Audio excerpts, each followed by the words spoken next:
2017 से वो मेरा इसी प्रकार से आर्थिक और भावात्मक शोषण जो कर रहे हैं उसके लिए मैं उनका आभारी हूँ। महाराज जी का शासन है, सम्मान से बुला रहे हैं चले जाओ, वरना सम्मान से भी बुला ही सकते हैं। एक संत वो हैं जिनसे सज्जन व्यक्ति मिलता है और मिलते ही मोक्ष को प्राप्त करता है। एक हमारे महाराज जी, दुष्ट व्यक्ति दिखता है, मिलता है और फिर मोक्ष को प्राप्त करता है। दोनों प्रकार से साधन संपन्न है। मतलब हद हो गई, ऐसा ही बुलाने वाला ऐसे ही आने वाले हैं।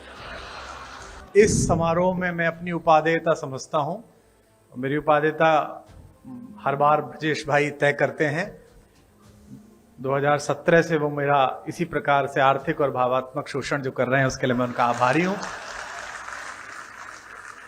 एक आध बार तो मैंने प्रयास किया कि मैं यहां से बच जाऊं महाराज जी। मुझे लगा कहीं जहां दूसरी जगह ठीक ठाक सामान हो वहां जाऊं, तो उसमें फिर जब इनकी नहीं चलती तो ये महाराज जी का नाम ले देते कि महाराज जी आएंगे, देख लीजिए आप। तो फिर मुझे लगता है कि महाराज जी का शासन है, सम्मान से बुला रहे हैं चले जाओ, वरना सम्मान से भी बुला ही सकते हैं।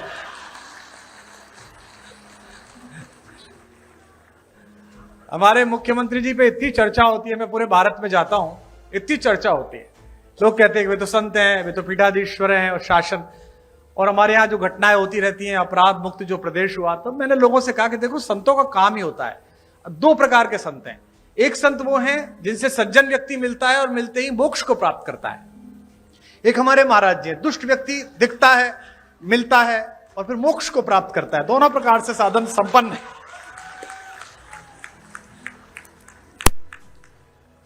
और आवश्यक भी है, क्या करें, देश ऐसी स्थिति में आ गया है। पहले डॉक्टर्स RX लिखते थे, वो RDX लिखने लगे हैं, क्या करेंगे आप। तो ऐसे समय तो बहुत आवश्यक है। आदरणीय रक्षा मंत्री जी ने बड़ा उल्लेख किया। मेरा सौभाग्य रहा कि अटल जी की कृपा, उनका स्नेह मुझ पर भी रहा, और वो लगातार अपने घर पर एक गोष्ठी करते थे जिसमें रक्षा मंत्री जी की उपस्थिति होती थी, आदरणीय दिनेश भैया की उपस्थिति होती थी। तो पार्टी के सभी लोग बैठे हुए हैं आज यहाँ पर, बहुधा पार्टी के ही लोग हैं। तो तीन प्रकार की पीढ़ियां पार्टी में आ गई। एक अटल जी की पीढ़ी थी जिसमें आदरणीय अडवाणी जी, जोशी जी, वो एक पीढ़ी थी। फिर आदरणीय रक्षा मंत्री जी की, प्रधानमंत्री जी की एक पीढ़ी आई। अब एक तीसरी पीढ़ी हमारे यशस्वी मुख्यमंत्री जी की, देवेंद्र फडणवीस जी की। तीन पीढ़ियां लगातार काम कर रही हैं और तीनों के दृष्टिकोण में अंतर है। अटल जी कहते थे कि आपके घर पर कोई कूड़ा फेंके तो आप स्वयं साफ कर दो। मोदी जी की, राजनाथ जी की पीढ़ी कहती है कि आपके घर पे कूड़ा फेंके तो आप उससे ही साफ कराओ। और मुख्यमंत्री जी की पीढ़ी कहती है कि आपके घर पर कोई कूड़ा फेंके तो आप कूड़े को भी साफ करो। आप में से कुछ कम लोग समझे, इसके लिए मैं आपका आभारी हूं। समय की मर्यादा है, सीमा है। मैं केवल एक कविता सुनाऊंगा, चूंकि आदरणीय मुख्यमंत्री जी को जाना है और वे बहुत व्यस्तता उनके बीच है, समय है।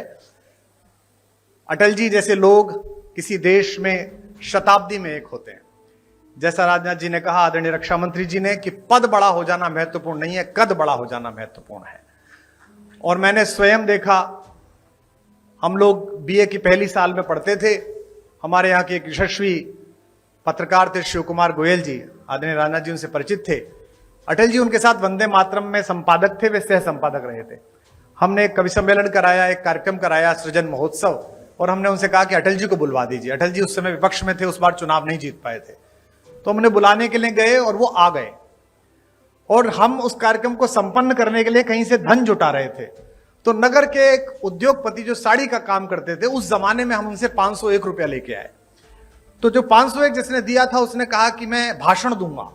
ये बड़ा संकट का काम था, लेकिन अब वो 501 दे रहा था तो भाषण दिलाना था। तो वो अटल जी का प्रशंसक था। वो खड़ा हुआ और उसने कहा, मैंने कहा तुम ज्यादा मत बोलना अंकल जी, थोड़ी देर बोलना। बोले बस मैं 2 लाइन पढ़ूंगा। और उसने खड़े होकर कहा कि आज अटल जी आए हैं, बस मैं ये 2 पंक्ति पढ़ना चाहता हूं कि शहीदों की चिताओं पर लगेंगे हर बरस मेले। वो अटल जी के लिए कह रहा। अटल जी बहुत ठहाका मार के हंसे, लेकिन उस आदमी के संकोच को जो पूरा मंच से घूर रहा था, उसने ठहाके से दूर किया। और जब भी मैं उनसे मिलने के लिए जाता था, दर्शन के लिए मिलने जाता था, प्रणाम करते थे, उन्हें बाप जी कहते थे, तो अक्सर पूछते थे, अरे भाई उनके क्या हाल है जिन्होंने मुझे जीवित शहीद बनाया था, वे कैसे हैं। तो वह बड़ा कद होना कि आप किसी बात का बुरा ना मानो, आप सदाशयता से लो। लखनऊ वालों, आपका सौभाग्य है, आपके संसदीय क्षेत्र का सौभाग्य है कि यहां से अटल बिहारी वाजपेयी जैसे कीर्ति पुरुष ने संसद में शोभा बढ़ाई। और आज मुझे अपनी तालियों के बीच यह कहने की अनुमति भी दें कि अगर एक राजनीतिक विचार का विश्वविद्यालय है अटल बिहारी वाजपेयी, तो इस समय भारतीय राजनीति में उनके सच्चे प्रतिनिधि आपके इस समय के सांसद हैं, जो उसके कुलपति हो सकते हैं, जो आदरणीय रक्षा मंत्री जी हैं। मैं एक कविता सुनाकर अपना स्थान लूंगा। आप बहुत दूर से आए हैं, मैं क्या करूं, घर जाऊं तुम्हारे? हाँ, मतलब हद हो गई, ऐसा ही बुलाने वाला ऐसे ही आने वाले। इतने बड़े बड़े भाषण सुनता हूं, आज बजट का भाषण में सुनना था मुख्यमंत्री जी का, बजट में ये हुआ, बजट में ये हुआ। मैं पूरा भाषण इस चक्कर में ही सुन गया कि इस बार बजट में हमने ब्रजेश पाठक को पैसे दिए कि कुमार विश्वास को दिया करो। लाइन ही नहीं आई वो वाली, बाकी सब आई, एक लाइन नहीं आई। उसके बाद मैंने बंद कर दिया, मैंने कहा अब खत्म है, अब चलो, अब जो मिलना ही नहीं है।